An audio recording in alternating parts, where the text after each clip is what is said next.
Salut les passionnés, je suis Pascal Auger et moi j'aime offrir et encourager les gens à avoir du bonheur. Comment je fais ça? Avec la rando communautaire. Ouais, j'aide les gens à réaliser leur rêve de marcher au Québec ou encore Compostelle parce que moi j'ai compris qu'à travers la rando communautaire, c'est là qu'on prend le temps de relaxer, se ressourcer puis réfléchir. Finalement, décrocher de cette vie qui va tellement rapidement qu'on n'a jamais le temps de prendre une pause. Mais moi, j'aime ça faire ça avec la rando communautaire. Bienvenue dans ce merveilleux monde, dans la communauté donc de la rando communautaire. Encore une fois aujourd'hui, bel entretien qu'on va avoir avec notre invité.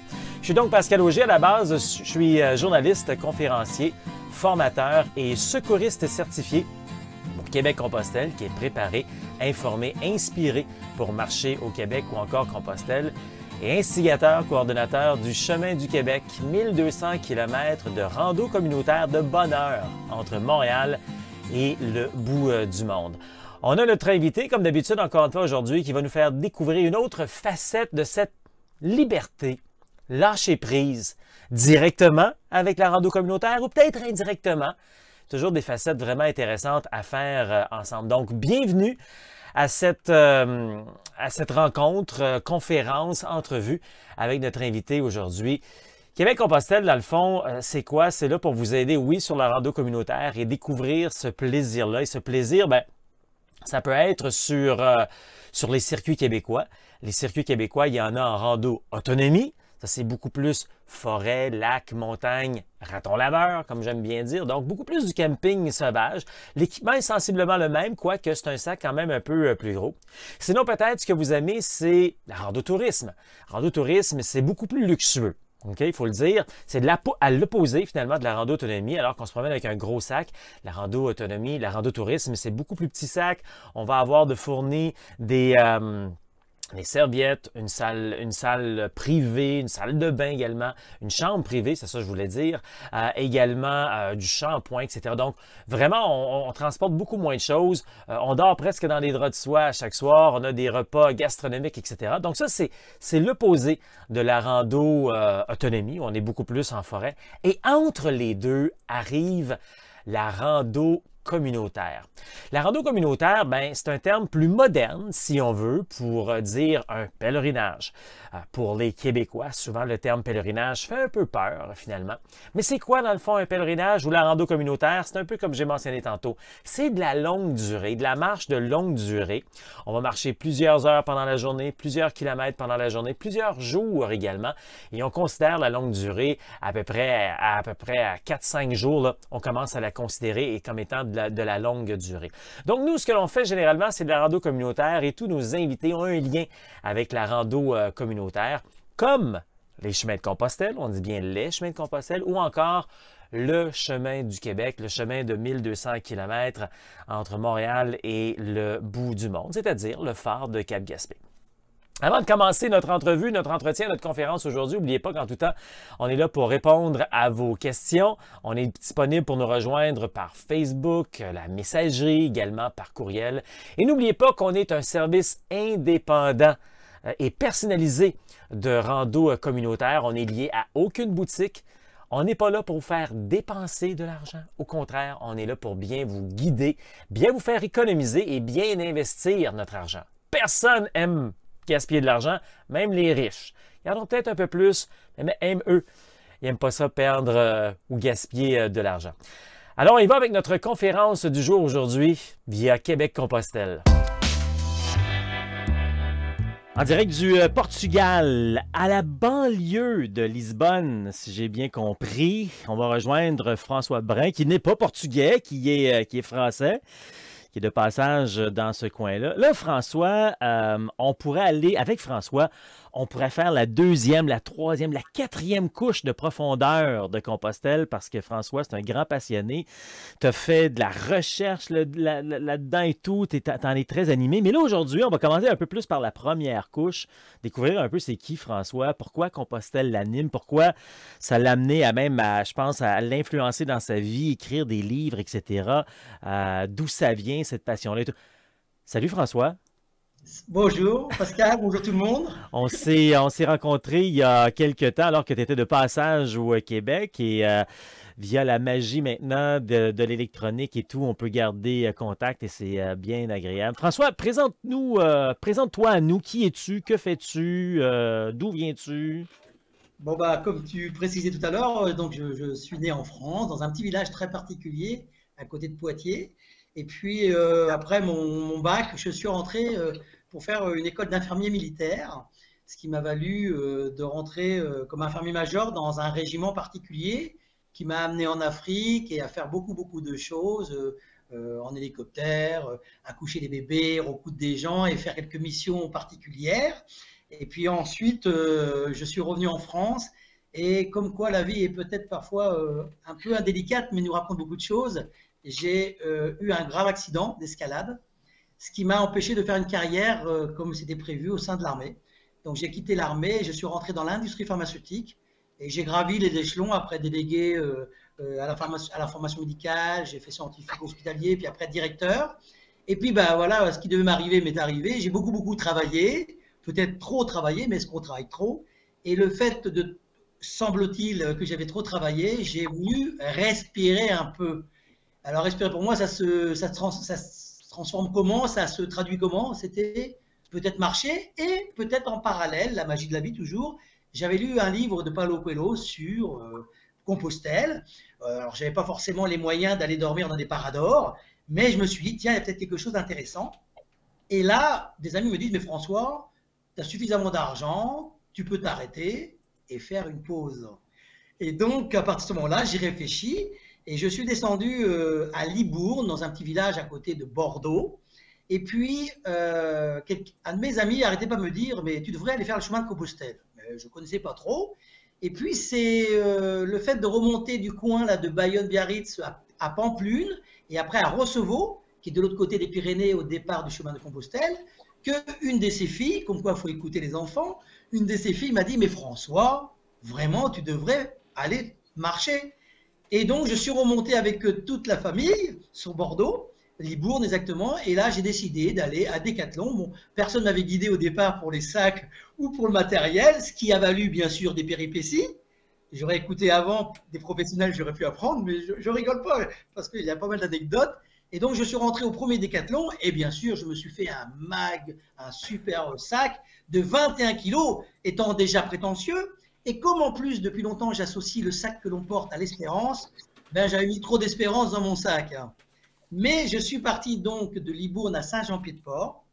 Et là, bien sûr, avec le crédential, le passeport des pèlerins, j'ai commencé mon voyage. Et bien sûr, pour bien commencer avec un sac bien trop lourd, j'ai commencé à gravir la montagne verte, les Pyrénées, la montagne de feu. Et là, déjà, j'étais presque fini dès la première étape. Alors, arrivé, bon voilà un peu l'histoire très courte pour arriver à cette montagne et Bon, ce chemin. écoute, il y a plein de choses qu'on peut jaser puis qu'on va jaser, c'est super excitant. Dis-moi, au départ, ça fait combien de temps environ de ça que tu as commencé, que tu as été initié à la rando, au pèlerinage à Compostelle? Alors, en fait, quelque part, j'ai pas été initié quelque part, j'ai pas commencé quelque part, mais je faisais beaucoup de sport. Mais petite justement précision, c'est malgré tout ce qu'on peut croire, c'est pas parce qu'on a fait beaucoup de sport qu'on est prêt pour la marche. Parce que j'étais physique, mais j'ai eu autant, sinon plus mal que d'autres qui ne l'étaient pas. Comme quoi, il doit y avoir à la fois de la préparation et du mental. Et donc, ce qui est intéressant, c'est que mon ami me disait, mais François, tu prends du temps pour décider. Moi, je prends toujours un peu trop de temps, moi. Mais par contre, quand c'est décidé, j'essaie d'aller jusqu'au bout. Donc, j'ai mis un peu de temps. Et comme c'est très dur ce que je vais dire, parce que j'avais déjà été interviewé à l'époque sur une radio française, et j'avais dit, ce qui est intéressant, c'est quand on commence le chemin, par contre, il faut le finir. Et c'est très dur ce que je vais dire, mais j'avais dit que même si quelqu'un devait décéder dans ma famille, je ne reviendrai pas. Parce que la vie se charge de nous empêcher, c'est ma perception, mais la vie se charge souvent de nous empêcher de continuer au moment que ça pourrait paraître dur.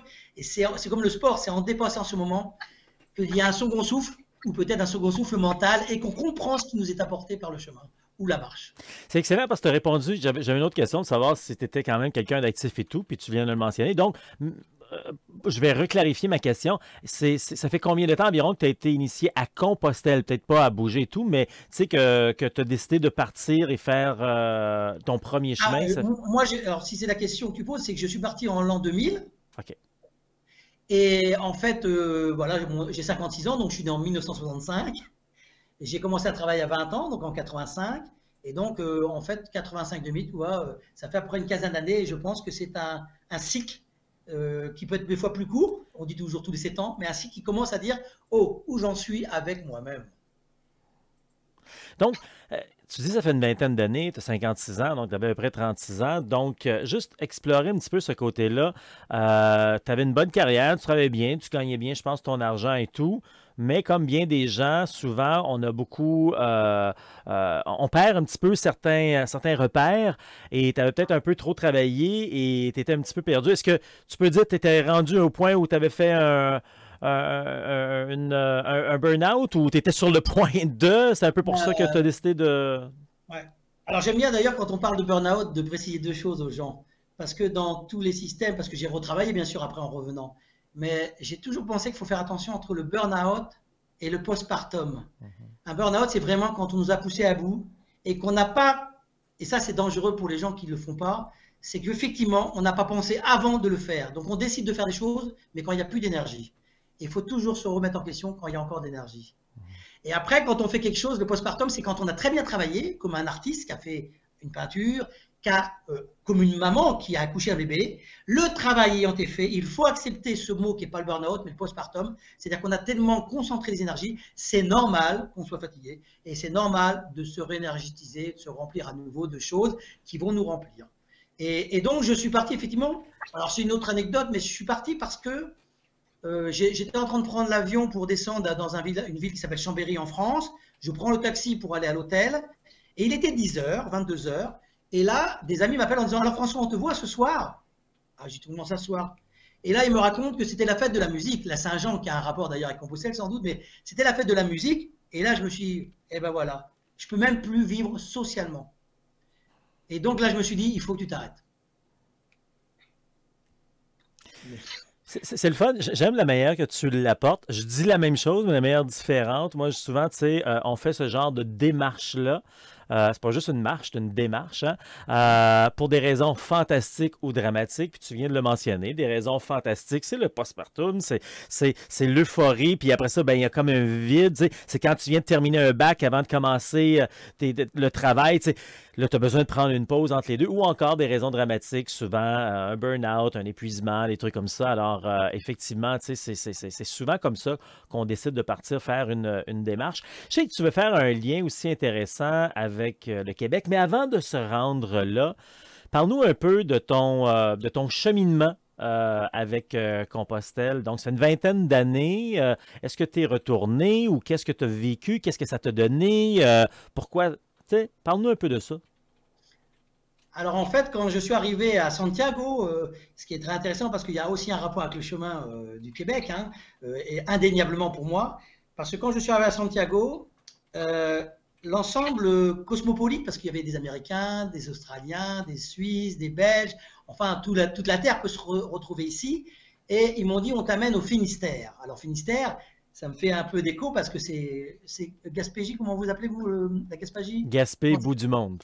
Voilà, bout du monde et Finistère, on atteint Finisterae, le bout du monde. Il y a peut-être un petit secret derrière tout ça. Et la vraie légende nous dit qu'on doit dépasser Santiago, aller au Finistère et brûler ses habits. Et donc pour revenir à ça, quand je suis arrivé là-bas, je me suis dit en fait c'est pas la fin de la Terre, c'est sans doute le début de quelque chose d'autre. Et notamment quand on arrive à Saint-Jacques, quand on regarde bien les parvis et qu'on est intéressé par les choses qu'on ne voit pas toujours, on voit qu'il n'y a pas marqué alpha et oméga comme on a l'habitude sur les édifices, mais il y avait marqué à l'envers oméga alpha. Quelque part, on est en train de nous dire qu'on n'avait pas fini quelque chose, donc on commençait juste quelque chose. Alors, est-ce qu'il faut faire le chemin à l'envers? Non. Moi, ce que j'ai choisi, c'est que je suis parti chez un ami en Italie pour me retrouver encore face à moi-même. Et comme j'avais écrit une page ou deux tous les jours, je voulais en construire, en fabriquer un livre pour partager mon histoire qui était de marcher peut-être pour les gens prier, mais j'aime bien associer modernement que prier, ça correspond à se connecter, à méditer. C'est une manière de pas mal de choses. Et on peut aujourd'hui mélanger les termes, c'est important. Et en fait, après, il y avait aussi écrire. Mais en écrivant, waouh, je me suis dit, j'ai mis les pieds là quelque part. Mais il y avait une église, il y avait un temple, il y avait des sculptures qui veulent dire n'importe quoi quand tu n'as pas l'information. Et donc j'ai commencé à chercher, et là ça m'a perturbé. Mais je me suis dit, comme un puzzle, on va raccrocher les pièces si on peut. Et je me suis aperçu qu'il y avait une histoire, et la première histoire, c'était que c'était une histoire avant. Alors là, je sais que ça peut être un peu dur pour beaucoup de gens, mais ce chemin, pour moi, et là je me bats là-dessus, c'est un chemin sacré pour peut-être des choses. Mais surtout, il y en a qui veulent en faire un GR, un chemin de grande randonnée, auquel cas on enlève aussi le côté sacré, mais ça peut être un chemin de randonnée. Mais il y a aussi un chemin, contrairement à ce qu'on nous fait croire qu'il est chrétien, mais il existait avant le christianisme. Belle histoire à comprendre. Il y avait des anciens bien avant nous qui faisaient ce chemin. Alors j'ai cherché, et puis il y a des portes qui se sont ouvertes, des informations qui se sont ouvertes, et je me suis aperçu que ce chemin portait en lui-même peut-être des valeurs, des enseignements, de la culture et peut-être des petits secrets que l'on découvre quand on regarde, que ce soit sous les étoiles au Québec ou sous les étoiles en France ou en Europe. Il y a quelque chose qui se passe en nous, puis on voit différemment. Alors si on peut donner un exemple, je ne sais pas, c'est juste se rappeler que la pomme, quand on la coupe, ça fait un pentagramme. Quand on regarde les choses bizarrement de la vie, eh bien, elle nous raconte d'autres choses qu'on ne voit pas. Donc voilà, ça avait, en fait, en gros, pour moi, Compostelle, ça a changé ma vie quand on regarde la vie. Puis c'est sûr, François, je te dis qu'on va faire d'autres entrevues, d'autres entretiens ensemble pour nous amener dans le deuxième, troisième, puis les autres aspects, les autres étapes, si on veut, parce que c'est ça qui est le fun avec toi là-dessus. C'est bien de parler de Compostelle, de la marche, de la randonnée, mais il y a quand même certaines profondeurs également, que des fois, c'est le fun d'aller voir, parce que tu t'es beaucoup intéressé à ça, puis tu as quand même fait de façon autodidacte, personnelle, ou tu en as peut-être fait aussi des écrits, tu as fait des recherches là, sur ce que c'est Compostelle et tout, hein? Et pour reprendre justement juste ce que tu dis, c'est pas moi qui l'écris, c'est un autre auteur qui s'appelle John Charpentier. En fait, et là, c'est pas que en Europe, c'est aussi sur le chemin du Québec, c'est que la marche induirait un rythme en l'être humain qui, biologiquement, sans doute, lui permettrait d'être dans une certaine disposition. Alors après, ça va très loin, mais dans une certaine disposition, et qui peut être du calme, qui peut être avec une fréquence particulière. Alors après, sans trop rentrer en détail, mais on peut en rentrer parce qu'il y a beaucoup de choses, il y a plusieurs niveaux, et surtout ce qui est important, c'est pas parce qu'on peut dire des choses très profondes que ça enlève le message très simple aussi de marcher tout simplement. En fait, c'est notre santé physique et mentale. Ben, c'est ça, exactement. On réalise pas tout le bonheur, le plaisir, la bonté, l'importance la joie de la marche et comment ça peut être bon, puis comment on se connecte avec plein d'autres affaires. Tu sais, je vais rarement trop loin là-dedans parce qu'il y a des fois, il y a des gens qui sont juste au premier niveau, puis on peut leur faire peur, tu sais, dans un sens, mais c'est sûr que quand tu marches par toi-même, tu te reconnectes avec toi, tu as les deux pieds qui touchent au sol, tu es donc connecté avec le sol. Quand tu te promènes dans un boisé, dans une forêt, tu regardes alentour, puis c'est quoi? C'est des arbres. Mais les arbres, c'est quoi? C'est des racines qui sont branchées dans la terre. La terre est branchée sur toi. On ira par là éventuellement. Et ceux qui aiment moins ça, que ça les dérange un peu, ben, nous suivront peut-être pas dans cette évolution-là. Mais on pourra en parler, puis je pense que ça va être de très belles conversations. Ouais. Quand tu parles justement de cette connexion avec les choses autour de nous, mais elle est aussi, et c'est le message que j'ai connu, je crois, le plus beau du monde dans ma vie, c'est le message d'humanité et de fraternité. Il y a une rencontre avec l'autre. Oui. Parlant, écoute, tu fais des liens tellement géniaux. Il y a la rencontre avec l'autre. On s'est rencontrés par pur hasard. Je pense qu'on est d'accord que les hasards n'existent pas. C'est de la synchronicité. Et toi, Français, qui était de passage ici, on se rencontre, on a des atomes crochus, on a des passions sur Compostelle. Puis là, je te parle du chemin du Québec. Puis là, wow! Puis pour toi, il y a des liens importants à faire avec le chemin du Québec et Compostelle. Tout à fait. Et puis pour revenir sur ce que tu disais un petit peu avant aussi, après avoir fait le chemin, je l'ai fait, j'ai décidé de le faire tout seul, mais à force de le faire tout seul et de marcher tous les jours, tu retrouves toujours le même groupe dans les refuges. Mais je l'ai fait après une deuxième fois avec un groupe de 20, c'était complètement différent. Et après, je l'ai fait avec un groupe de 3. C'était aussi complètement différent. Et on me pose souvent la question qui est pour moi, où je n'ai pas tout à fait la réponse, sauf quand même, on te dit, mais est-ce qu'il faut marcher 3 jours, une semaine? Je crois que tout le monde doit le faire comme il le sent, mais c'est très intéressant de le faire. Et comme je sais que le chemin du Québec, c'est 1200 km, c'est loin. C'est vrai que le chemin de Compostelle, quand on part de Saint-Jean-Pied-de-Port, c'est 800 et quelques kilomètres, 900 maximum. Je pense qu'il y a aussi, comme dans la vie, une régularité du pas qui agit. Mais tu sais, le chemin du Québec, en même temps, tout comme Compostelle, c'est le nombre de kilomètres que tu veux, parce qu'en principe, si on utilise les principes des pèlerins à l'époque, on part de chez soi et on va rejoindre le chemin. C'est pas parce qu'on dit que le chemin de Compostelle, on peut le commencer à Saint-Jean-Pied-de-Port qu'il faut le commencer là. Ben, c'est sûr que si on vient de l'international, il faut se trouver une place là.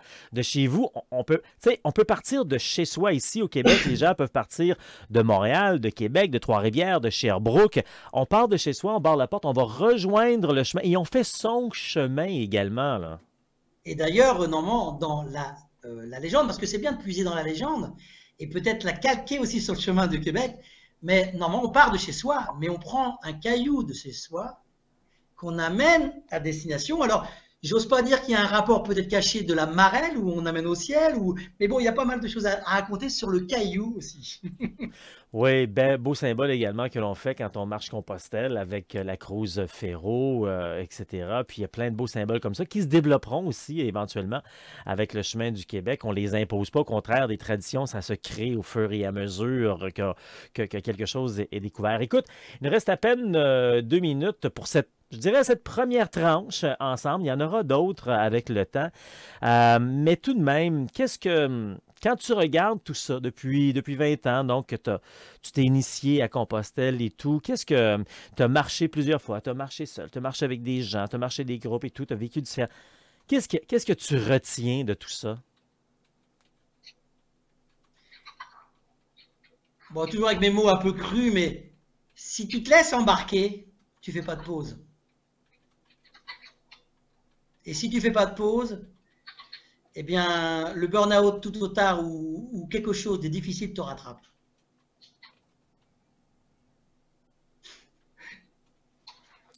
Et pour toi, justement, ça a été bénéfique Alors, ça a été bénéfique parce que ça a transformé mon regard, mais ça m'a occasionné quand même de voir tellement différemment les choses que parfois, quand on parle avec les autres, on ne les voit pas de la même manière. Mais je pense qu'en maturant puis en grandissant un peu, comme tu fais ou comme j'essaie de faire dans mes écrits, quand tu parles avec les gens, peut-être que tu permets à d'autres de faire ce qu'on t'a permis de faire toi. Puis je pense qu'on est d'accord, ça prend un certain vécu. Ce vécu-là, on peut l'avoir à 22 ans, c'est plus rare. Comme des fois, ça peut attendre à 78, que là, c'est un peu tard. Donc, l'idéal, c'est de le retrouver à quelque part entre ça pour pouvoir profiter pleinement de qui on est sur cette planète et d'avoir du plaisir, finalement. Hein. Oui, parce que ce que je disais souvent, la souffrance, elle appartenait qu'au corps quand c'est dur, mais la joie, par contre, elle est intérieure. Et là, comme disent le latin, l'anima, c'est-à-dire c'est cette joie qui anime après, qui nous fait faire dépasser des montagnes et marcher des kilomètres et des kilomètres. François Brin, un sacré bon bonhomme, il m'a fait plaisir de te rencontrer depuis quelque temps maintenant, bien hâte de te revoir. Merci beaucoup en direct du Portugal, pas loin de Lisbonne. Je ne sais pas où il sera la prochaine fois, mais il y aura une suite à ceci. Merci beaucoup de ton temps, de ta générosité, François. Et merci à toi parce que je me suis dit, attention, moi aussi, je vais arriver pour faire, tu m'as fait faire une marche, mais il faut que je continue pour faire le chemin du Québec. Alors, comme d'habitude, grande appréciation à tous nos invités qui viennent justement avec nous pour parler de leur passion, de leur côté de liberté, de décrochage. Bien agréable. Si vous avez des questions, on est là pour vous aider en tout temps, donc par courriel, par messagerie, par Facebook, etc. Vous pouvez nous rejoindre, même nous proposer des invités qui pourraient être avec nous d'ailleurs dans les prochaines semaines, dans les prochains mois, des gens qui ont cette fibre, quelque chose qu'on peut apprendre davantage avec eux. Ça nous fera plaisir de les inviter. N'oubliez pas qu'on a plein d'activités, événements qui sont gratuites pour vous si vous voulez vous initier en quelque sorte à la rando communautaire. Vous allez faire un tour sur le site internet québeccompostelle.com. Vous cliquez sur l'onglet calendrier, vous allez le retrouver. Et dans le calendrier, vous allez voir toutes les activités que l'on fait dans une année, même dans un mois, il y en a plein. Et vous allez voir que chacun des blocs qui sont en blanc, okay, ce sont toutes les activités qui sont gratuites. Et vous allez voir qu'il y en a plein. Il y a des entrevues, il y a des conférences, il y a des randonnées, il y a des balados, il y a des blogs, il y a des documents PDF. Écoute, je m'en perds tellement on a des documents. On est vraiment la référence de la rando communautaire. Et vous allez y retrouver plein d'informations, donc gratuites. C'est simple. Je rappelle, on va cliquer sur l'onglet calendrier quand on va sur le site internet québeccompostelle.com et vous allez voir les activités, événements, documents que l'on vous offre gratuitement. Et après ça, si ça vous tente de passer à une prochaine étape, en savoir davantage, approfondir le tout, ben on est là. On a différents programmes pour vous aider, des programmes de préparation pour la rando communautaire, entre autres un programme 100% en ligne que vous pouvez regarder automatiquement, directement, quand vous voulez, sur votre téléphone, votre mobile, votre portable, votre tablette, etc. Là. Vous regardez ça quand vous voulez. On a la préparation au complet, ça dure près de 6 heures de préparation pour tout vous expliquer sur la rando communautaire au Québec ou encore Compostelle. Et l'équipement également, le bon sac, le bon poids, la bonne grosseur, les bâtons, les chaussettes, les bas, les souliers, tout pour ça. On a également une version hybride où vous allez avoir donc une portion qui est en ligne et également des activités en personne. Ça, c'est bien intéressant. Puis en plus, la version hybride, bien, elle dure pendant tout le temps que vous êtes abonné. Donc, c'est des abonnements d'1 an qui sont renouvelables automatiquement. Sinon, également, les week-ends préparation rando. Ça se passe pendant une fin de semaine complète. Donc, on est ensemble le samedi et le dimanche. Le samedi, c'est plus théorique, technique. Je vous explique tout sur la marche au Québec ou encore Compostelle. On passe à travers l'équipement au complet. Je vous parle d'exercices, d'entraînement, comment prendre soin de vous, etc. Et puis, le lendemain, on met tout ça en pratique. Donc, on fait une rando de 15 à 25 km avec quelques cliniques, quelques informations supplémentaires, donc un grand partage. Et on est avec d'autres personnes, donc un beau partage aussi qui se fait là. Donc, ça, c'est les week-ends préparation rando. On a également les activités de team building, peut-être pour votre organisation. Si ça peut aider, encourager et faire en sorte que les liens sont encore plus forts. On a des activités scolaires également, des conférences qui se donnent dans des centres de loisirs ou encore les bibliothèques. On a des randos d'un jour, d'un week-end, d'une semaine, mais surtout, comme je mentionnais en ouverture, le bonheur de réaliser son rêve de marcher au Québec ou encore Compostelle, c'est-à-dire relaxer, ressourcer, réfléchir, se faire du bien. C'est carrément ça.